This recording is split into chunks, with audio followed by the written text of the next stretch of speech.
Because it's a comedy where laughter writes the melody, with goofy gags and pratfall tags and punchlines flying faster than the flags. Silly faces, weird embraces, nothing's quite as freeing as a comedy.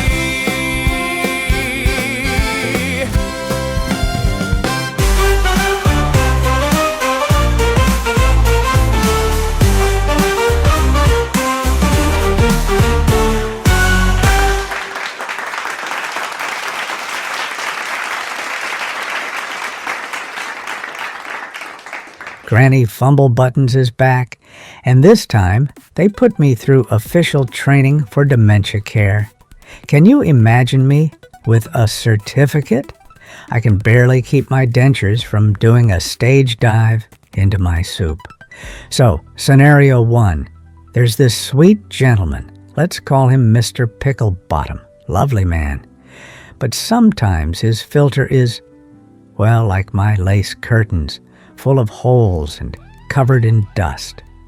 We're in a waiting room. A lady sits down and he leans over with the confidence of a 25-year-old on roller skates and says, "You're so pretty. How about we do something frisky?"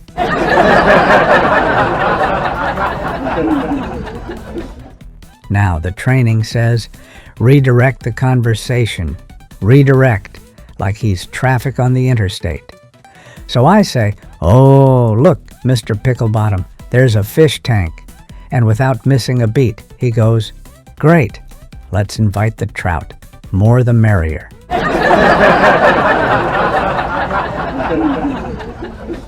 I tell you folks, this man's either confused or auditioning for The Bachelor Aquarium Edition. Then we've got Miss Butterbean, bless her socks. Every single day she asks, "Is it Christmas?" And the book says, "Be patient. Answer kindly, no matter how many times." So I say, "It's October 10th, Miss Butterbean. Christmas is in 2 months." 2 minutes later, "Is it Christmas?" Me, "Still October 10th, dear." 5 minutes later, "Is it Christmas?" By the end, I snapped and said, "Yes, it's Christmas. Rudolph's on strike, and Santa's Ubering here in a Toyota Corolla."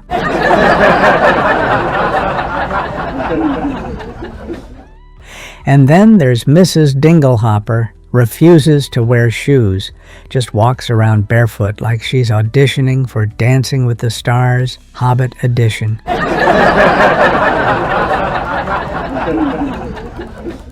The training says, use gestures, so I mime putting on shoes. She stares at me, nods, takes one of my actual shoes, and throws it in the trash. So I mime taking out the garbage. Guess what? She applauded. I've basically become a one-woman mime troupe. I don't do Broadway, I do sidewalk. But here's the kicker. The instructors told us, stay calm, redirect, never argue. And I thought, well, that's my marriage in a nutshell. My husband, the late great Mr. Fumblebuttons, once asked me why I was planting tulips in his work boots. I said, because the carrots wouldn't fit, Harold. And instead of arguing, he just redirected me to the teapot. Smart man. That's how we stayed married 50 years. Redirection and cookies. So what have I learned? Caring for people with memory trouble is a lot like living in the kingdom of cracked plates. The soup's always in the teapot. The goats are always singing backup.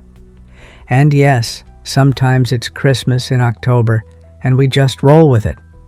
Because whether it's Miss Butterbean asking the same question, Mr. Picklebottom proposing to the wallpaper, or Mrs. Dinglehopper launching my shoe into orbit, the truth is, oops really is the spice of life. And I should know.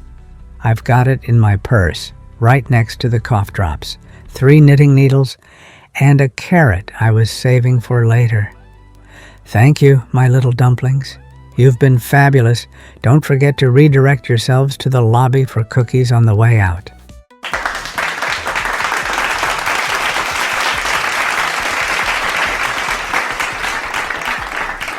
Give it up once more for Granny Fumblebuttons, y'all.